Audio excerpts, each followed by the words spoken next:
Hello and welcome to all. This is the very most important topic. हम सभी भारतवासियों के लिए सभी को जानना बहुत ज़रूरी है। बहुत सारा ढेर सारा नॉलेज मिलेगा और आप सबको लिखित है कि आप सब जानिए, जागरूक होइए बिल्कुल पूरी तरह से। ये कोरोना के ऊपर से मैं आज का लेक्चर मैं आपके सामने लेके आया हूँ, जो कि वेरी मोस्ट इम्पॉर्टेंट टॉपिक है। देखिए, अभी हाल ही में सीरोलॉजिकल सर्वे हुआ है। सेरो का मतलब होता है सीरम से, तो आप कहेंगे सीरम क्या है, अभी बताता हूँ। वैसे मैंने बताया हुआ था, बट यहाँ पे डिटेलिंग में बताऊंगा मैं। तो सेरोलॉजिकल सर्वे किसने किया है? तो दिल्ली ने किया है। दिल्ली ने कब से कितने समय तक के बीच किया है? तो 27 जून से लेकर 10 जुलाई के बीच में इन्होंने सेरोलॉजिकल सर्वे यानी सीरम का टेस्ट किया है।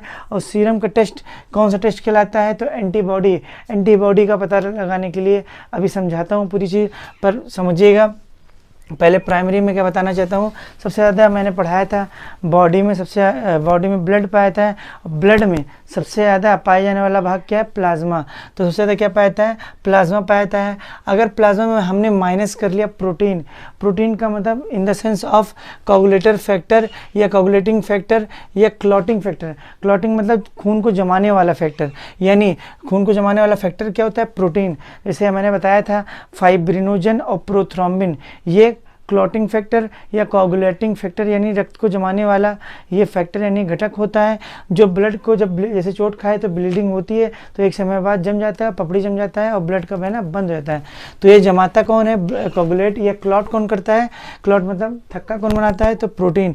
इसीलिए इसे क्लॉटिंग फैक्टर बोला गया है, इसीलिए मैंने इसे कोगुलेटर फैक्टर भी मैंने बोला है। ठीक, तो अगर हमने प्लाज्मा में माइनस कर लिया प्रोटीन, यानी प्लाज्मा में हमने माइनस कर लिया क्लॉटिंग फैक्टर, जमाने वाला फैक्टर, तो बचेगा क्या? सीरम। तो क्या बचेगा? सीरम। इसी का इस बार दिल्ली ने 27 जून से लेकर और 10 जुलाई तक इन्होंने सीरम का टेस्ट किया, इसीलिए सीरम का टेस्ट हुआ, यानी सेरोलॉजिकल सर्वे इसीलिए बोला गया।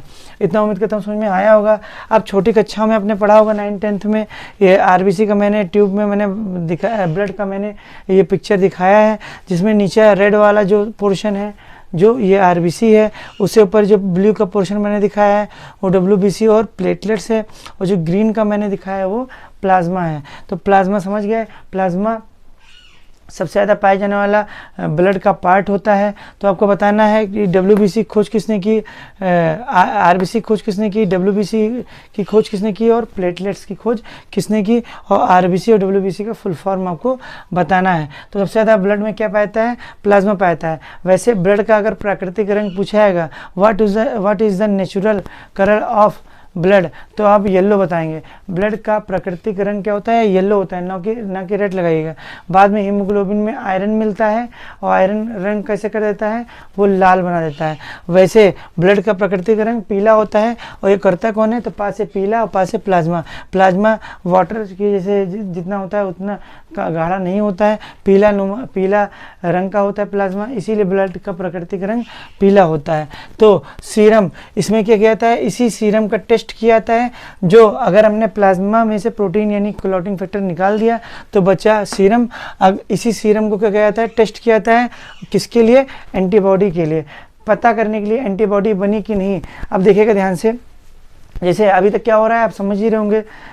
कोरोना का ऐसे मान ली किसी मुझे खांसी या फिर मुझे छींक या फिर मुझे सर्दी या बुखार है मुझे, तो क्या होगा?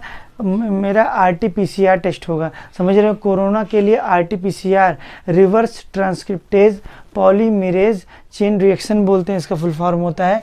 तो उसके लिए शरीर में बाहर से आए हुए जीवाणु विषाणु के लिए एंटीजन टेस्ट होता है। तो शरीर में बाहर से आए हुए जीवाणु विषाणु के लिए कौन सा टेस्ट किया जाता है? एंटीजन। यानी हम पे अगर मुझे सिम्टम्स हैं तो मैं जाऊंगा तो कोरोना का अगर टेस्टिंग किया जाएगा कि मुझे कोरोना से मैं पीड़ित हूँ या नहीं, तो मेरे लिए कौन सा टेस्ट होगा? एंटीजन टेस्ट होगा, जो कि हाल ही में किया जा रहा है। कौन सा टेस्ट किया जा रहा है? RT-PCR reverse transcriptase polymerase chain reaction. ये टेस्ट किया जा रहा है, ध्यान समझिएगा। इसका रिजल्ट बहुत जल्दी आता है, शुरुआत में 2 दिन में आता था, अब 1 दिन में आ जा रहा है। इसका बीमारी का पता लगाने के लिए किया जाता है एंटीजन टेस्ट, जैसे कोरोना का पता लगाने के लिए। बीमारी ऐसे अभी चल ही रहा है कोरोना, तो इसके लिए तुरंत पता लगाने के लिए RT-PCR टेस्ट किया जा रहा है। अब देखिए जितनी टेस्टिंग होती जा रही है तो केसेस भी बढ़ते जा रहे हैं। तो अगर किसी व्यक्ति का पता करना है, मान लीजिए हमें पता करना है, किसी XYZ व्यक्ति का पता करना है कि अगर कोरोना से पीड़ित है या नहीं, तो उसके लिए कौन सा टेस्ट होगा? Antigen test. उसी का हम सब नाम दे देते हैं RT-PCR। ये टेक्निक है बहुत अच्छा, reverse transcriptase polymerase chain reaction. So इतना उम्मीद करता हूँ समझ में आया होगा। बट अभी तक जो दिल्ली में जो टेस्ट किया गया, दिल्ली में 2 करोड़ की जनसंख्या है, जिसमें 0.7% पाया गया है कि इन्फेक्टेड हैं। 2 करोड़ में लगभग 2 करोड़ में 1,26,000 बताया जा रहा है कि इन्फेक्टेड हैं। 1,26,000 से भी ज़्यादा बताया जा रहा है कि इन्फेक्टेड है। तो 2 करोड़ में ये तो 0.7% ये बनेगा, 0.7 to 8%। तो इसके लिए अब डिफरेंट चुनाव किया गया कि किसी और कुछ और टेस्ट करते हैं, जिससे पता चले कि और भी चीज़ किसके अंदर एंटीबॉडी बन गया। यानी किसी के अंदर कोरोना वायरस आया, हल्की सी सर्दी हुई, हल्की सी खांसी हुई, हल्की सी बुखार, और सही भी हो गया और उसको पता भी नहीं चला, तो क्योंकि उसका एंटीबॉडी रिस्पॉन्स किया। उसके लिए करते हैं एंटीबॉडी टेस्ट। तो अभी जो दिल्ली ने टेस्ट किया है 27 जून से 10 जुलाई, सेरोलॉजिकल जो सर्वे हुआ है उसमें एंटीबॉडी टेस्ट होता है, क्योंकि अब जब फैल ही रहा है और भी कुछ पता नहीं है वैक्सीन आने का, तो इसीलिए थोड़ा समय भी है, तो रिजल्ट थोड़ा देर लगता है। लेकिन इसमें ये पता चलता है कि किस व्यक्ति को हुआ कोरोना और वो ऑटो इम्यून हो गया। ऑटो इम्यून मतलब उसका एंटीबॉडी लड़ा और उस इम्यूनिटी उसके अंदर बन गई और एंटीबॉडी उसके अंदर क्रिएट हो गई।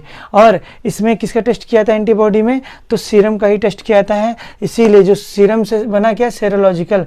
तो जो सेरोलॉजिकल सर्वे हुआ जो दिल्ली ने 27 जून से 10 जुलाई के बीच किया, तो उसमें एंटीबॉडी टेस्ट का पता लगाने के लिए कि इस व्यक्ति के अंदर एंटीबॉडी बनी कि नहीं। तो ध्यान से देखिए, दिल्ली ने 21,387 यानी मोर देन 21,000 इन्होंने टेस्ट किया, 21,387 का टेस्ट किया, जिनमें इतना मतलब ये 100% मानेंगे, इसमें 23.48% नियर अबाउट 24% के पास IgG एंटीबॉडी था। मैंने पढ़ाया था IG पहले IG का फुल फॉर्म क्या होता है? Immunoglobulin G।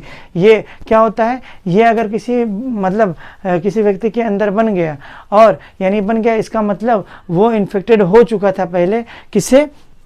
देखिए, अगर एंटीबॉडी ब्लड या सीरम में पाई गई, अगर एंटीबॉडी ब्लड या सीरम में पाई गई, कौन सी एंटीबॉडी?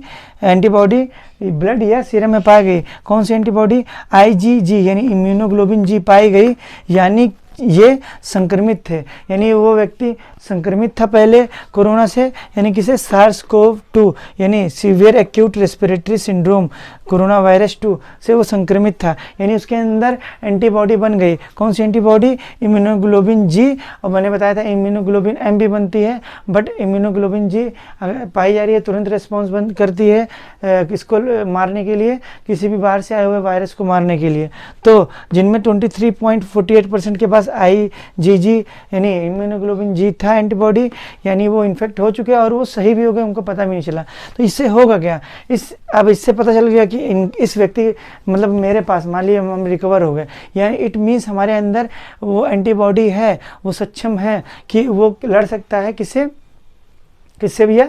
वो कोरोना वायरस से। यानी हम रिकवर हुए तो यानी हमारे अंदर IgG बन गया, IgM बन गया, यानी इम्यूनोग्लोबिन G बन गया, इम्यूनोग्लोबिन M बन गया। मतलब हम प्लाज्मा डोनेट कर सकते हैं, जिससे कोई इन्फेक्टेड व्यक्ति होगा तो वो ठीक हो जाएगा, जिससे वो इन्फेक्टेड व्यक्ति होगा तो वो क्या हो सकता है? ठीक हो सकता है। यानी IgG हो गया, IgM बन गया, यानी वो अगर हमारे अंदर बन गया तो हम किसी इन्फेक्टेड व्यक्ति को बचा भी सकते हैं जो मरने के कगार पे हो, जिसको वेंटिलेटर में भी जा सकता है, उसको भी हम बचा सकते हैं अगर हमने प्लाज्मा डोनेट किया। इसीलिए तो कॉन्वलसेंट प्लाज्मा थेरेपी यानी प्लाज्मा डोनेट करने की बात की जा रही है। तो इससे ये भी बहुत बड़ा फ़ायदा होगा, जो व्यक्ति बहुत ही क्रिटिकल कंडीशन में होगा उसको भी हम बचा सकते हैं। और मैं रिक्वेस्ट करता हूँ पर्सनली हम सभी भारतवासियों से कि आप सब डोनेट कीजिए, कोई भी हो, अगर आपके आपके अंदर है, आप रिकवर्ड हो गए हैं, तो और लोगों की जान बचाइए। इससे बड़ा कोई मतलब कि क्या पुण्य का काम कोई हो ही नहीं सकता।